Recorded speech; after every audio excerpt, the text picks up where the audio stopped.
What's going Beyonce is on? losing hundreds of thousands, millions of followers every day. And she still hasn't said anything.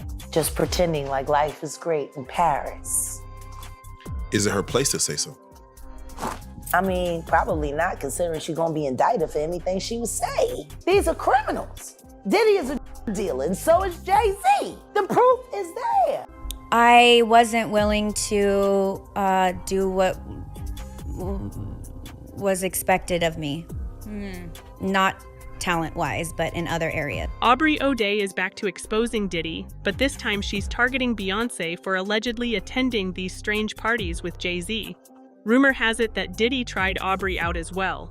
Aubrey has known Diddy since his days with the Making the Band. She would therefore be the one to know about the individuals who were assisting him. She later came out to clarify that she was not going to testify, despite rumors to the contrary. However, that does not imply that she is keeping her mouth shut, sweetie. She continues to talk online, and Beyonce was the most recent person she exposed. Beyonce has already been under fire for some time for allegedly having Diddy blow her back and covering up his crimes with Jay. The last thing we expected, though, was for Aubrey O'Day, of all people, to enter the conversation and reveal her. I'm not even joking when I say that this Diddy case keeps getting worse. As previously stated, Aubrey has been at Diddy's neck since the beginning of her time with the well-known girl group Danity Kane, which was signed to Diddy's phony record label, Bad Boy Entertainment. 5 girls comprised the group: Aubrey O'Day, Dawn Richard, Shannon Bex, Dee Woods, and Andrea Fimbris. Rumor has it that he was testing them behind the scenes. The girls were thrilled to be signed at the time, especially to a big-name artist like Diddy, because they genuinely believed he would help them launch successful careers. However, they quickly realized that was not going to be the case. The fact that Aubrey was the only one with the courage to confront Diddy, despite the fact that he was abusing all of the girls and occasionally even making them look foolish on national television, was what really infuriated people. What do you want to look like, though? I'll tell you. What do you want to look like, though? I'll tell you. I'm not focused on me. I'm focused on what this group should look like and how I should fit in this situation. You like big hair, though. I don't you like big do hair. like big hair. You like big hair. You like a lot of makeup and all that. Actually, I don't. I don't like big hair. I don't like certain makeup. I'm very flexible with what you want to do, and I've worked with everything that you've thrown at me, curly whatever. I'm not here in a group to have curly, straight, big makeup, whatever. I'm here in a group to sing with my group, and that is all I care about. For real. Like, maybe you just don't get me.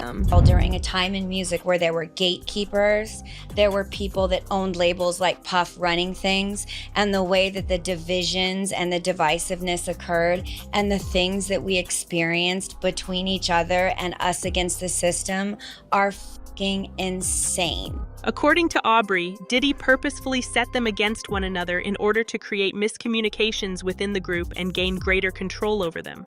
It would be simpler for him to maintain control over them and make them view one another as rivals, rather than as a team if he could separate them. According to Aubrey, whenever they changed their hairstyle or put on a little weight, Diddy would body shame them by making disparaging remarks about their bodies. He had complete control over their lives and treated them like his own dolls.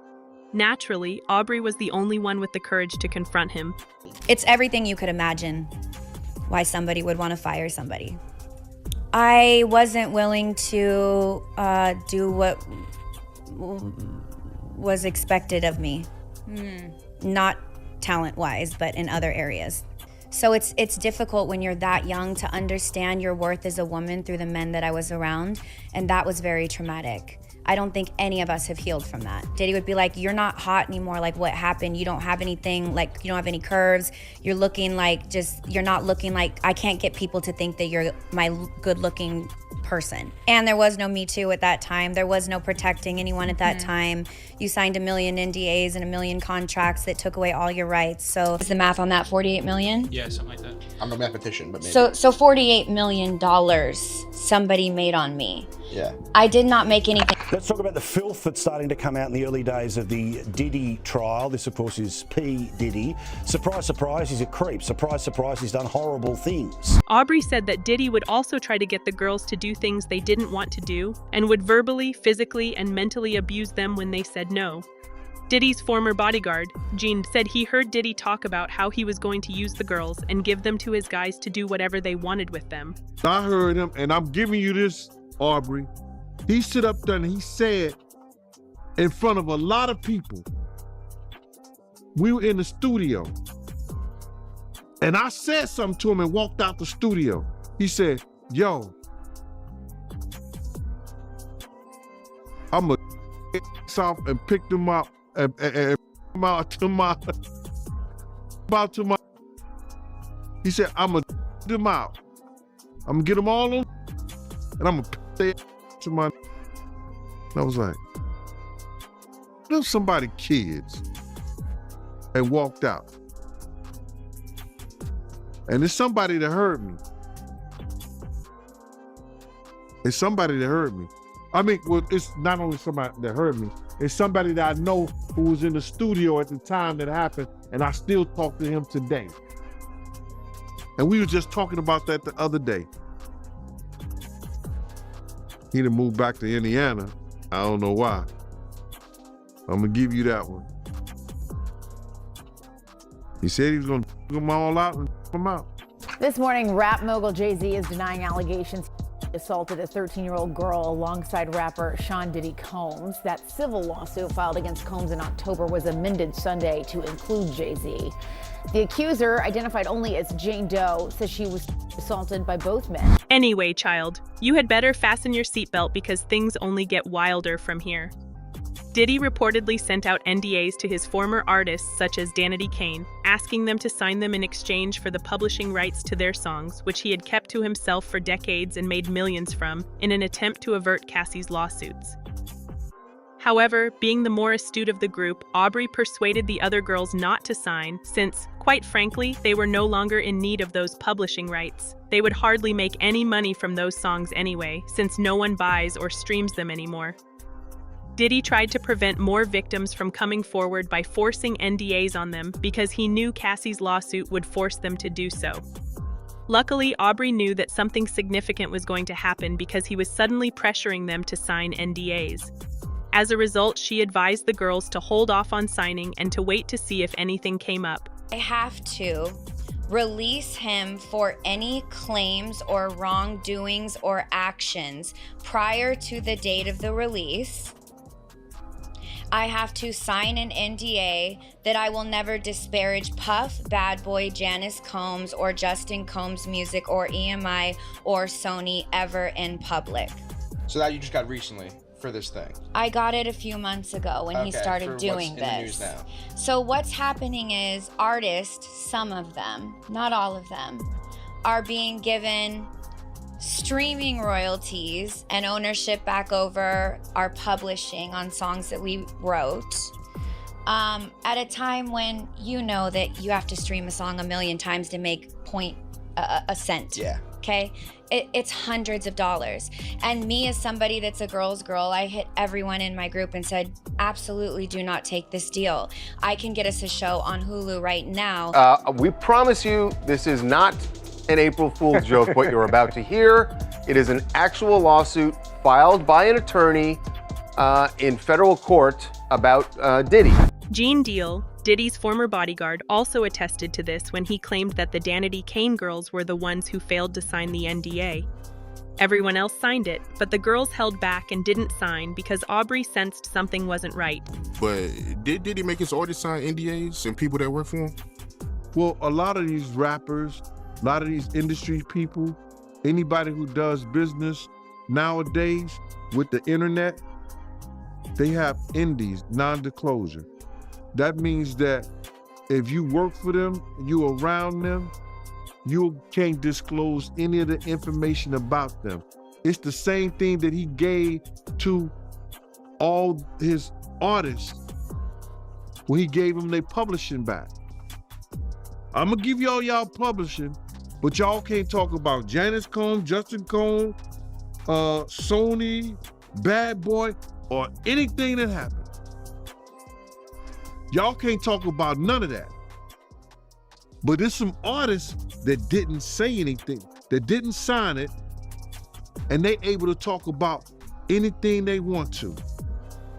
And I think that's those girls that was, I think, Danity Kane. I think a couple of them didn't sign it. And boy, oh boy, they probably gonna go after him too. The feds, Al Capone style, have not charged everything under the sun. They've charged 3 main charges: racketeering, trafficking, and the transport of a. And I'll tell you, I don't know about the racketeering charge. It's pretty sweeping, and I'll tell you what the general elements are. Because we now know who all the prosecutors will be on Diddy's trial. They're all women. They have assembled a team of female prosecutors, and that is definitely not by accident. And do you all recall when Diddy posted that absurd apology video following the leak of the video showing him assaulting Cassie in a hotel? He was exposed by Aubrey, who was among the first to call him out on his phony apology. She shared a statement that Diddy had made a few months prior, essentially accusing Cassie of lying. She claimed that Diddy apologized to the world for what he did, not to Cassie. He claimed to be disgusted with himself both now and in the past, but he apparently wasn't disgusted enough to deny everything and call her a liar. Take God and mercy out of this. You are aware that they are not here. Aubrey isn't finished, though, because rumors have it that she is now pursuing Beyonce, and she isn't even teasing her.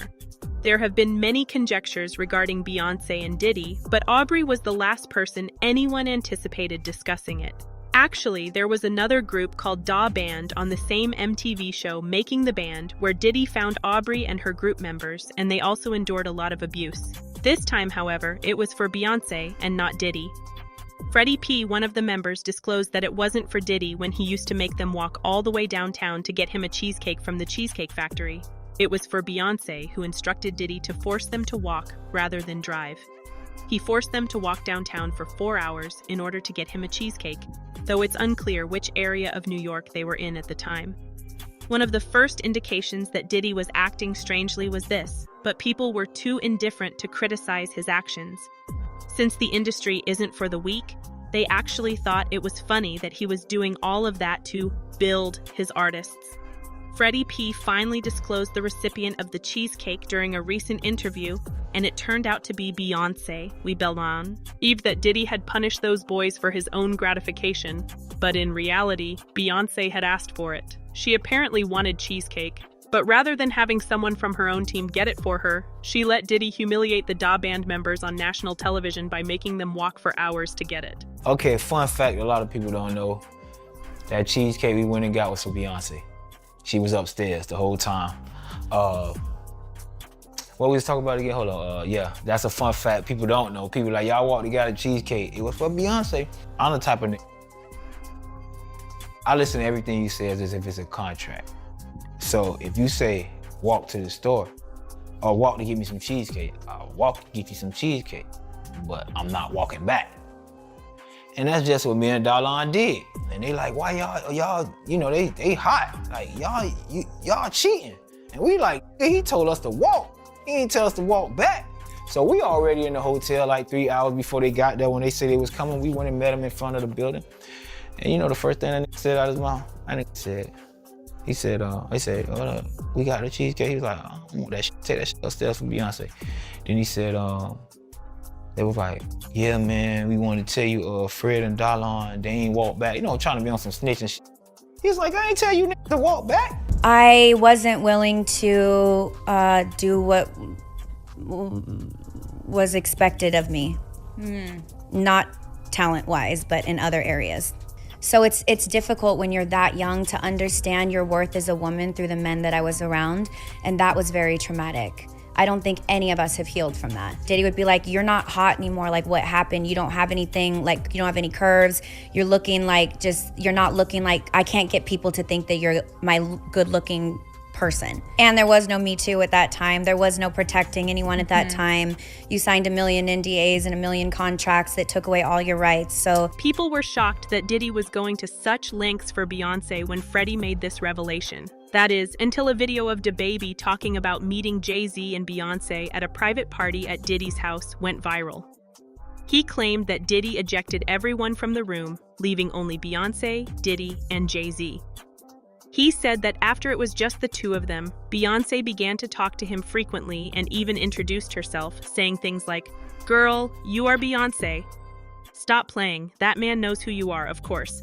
This was a so-called freak-off meeting, according to Jaguar Wright, who said Beyonce was attempting to woo DaBaby because Jay-Z was growing a bit older.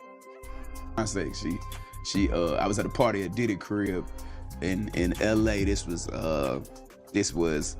the beginning of 2020. You know what I mean?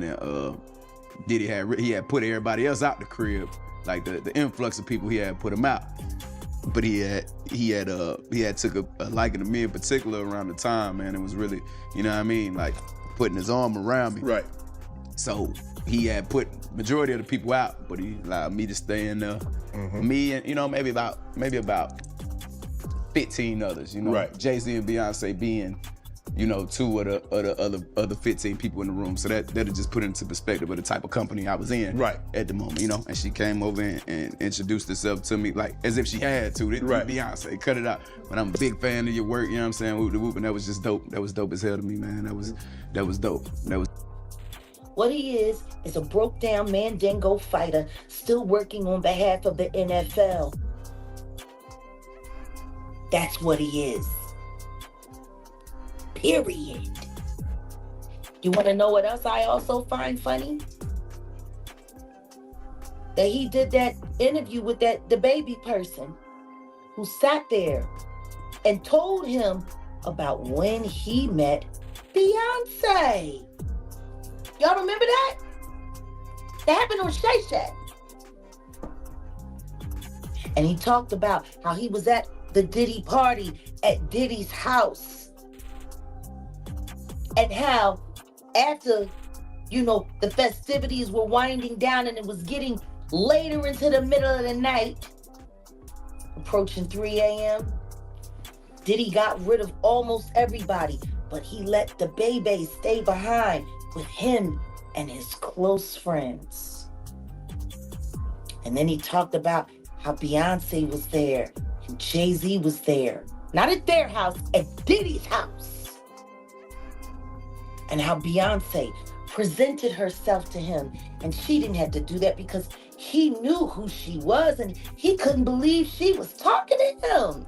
But she approached him, kind of like how she approached that old friend of his when he said that he was at the party and the little people was there and she asked him, "Isn't this sexy?"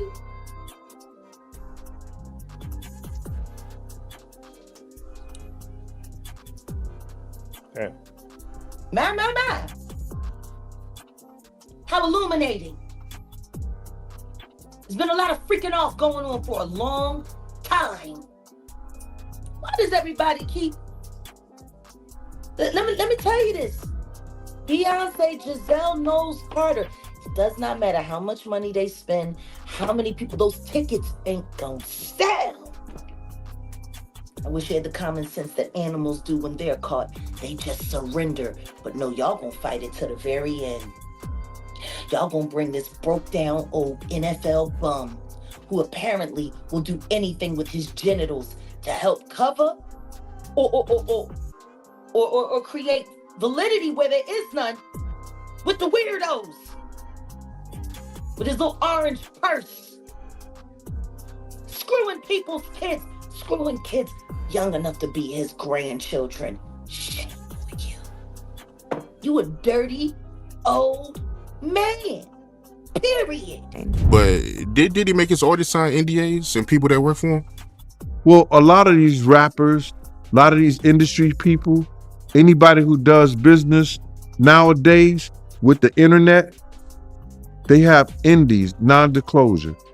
That means that if you work for them, you around them, you can't disclose any of the information about them. It's the same thing that he gave to all his artists when he gave them their publishing back. I'm gonna give y'all publishing, but y'all can't talk about Janice Combs, Justin Combs, Sony, Bad Boy, or anything that happened. Y'all can't talk about none of that. But there's some artists that didn't say anything, that didn't sign it, and they able to talk about anything they want to. And I think that's those girls that was, I think Danity Kane. I think a couple of them didn't sign it. And boy, oh boy, they probably gonna go after him too. Rumor has it that Aubrey is now asserting that Beyonce had an affair with Diddy behind Jay-Z's back. Jay reportedly introduced Diddy to Beyonce, but things allegedly became messy when they began doing things behind his back. Although it's unclear if Aubrey's claims are accurate, it's getting crazy out here and doesn't seem like it will slow down anytime soon. People shared their opinions as usual, such as this one. I don't see how Jay-Z and Beyonce can possibly stay out of Diddy's trial and not end up facing charges for their criminal activities along with Diddy, but we'll see. Many others in his immediate vicinity were also involved. Following that, there were numerous comments about well-known individuals allegedly seeing or taking part in disturbing behavior toward weaker or younger people. Some people prayed for courageous victims to finally see justice served. According to someone else, Beyonce is currently performing live to promote positive perceptions of herself and her kids, rather than to make money. They also mentioned that she now has to deal with the fact that her spouse has been interjecting himself into all of her performances. They conjectured, I bet she has the same story as Cassie. Now though, I'd like to know what you think about Beyonce allegedly being exposed by Aubrey. Do you guys think Aubrey actually witnessed these events involving Diddy and Beyonce? Please share your thoughts in the comments section below. You can also view another messy video by clicking here.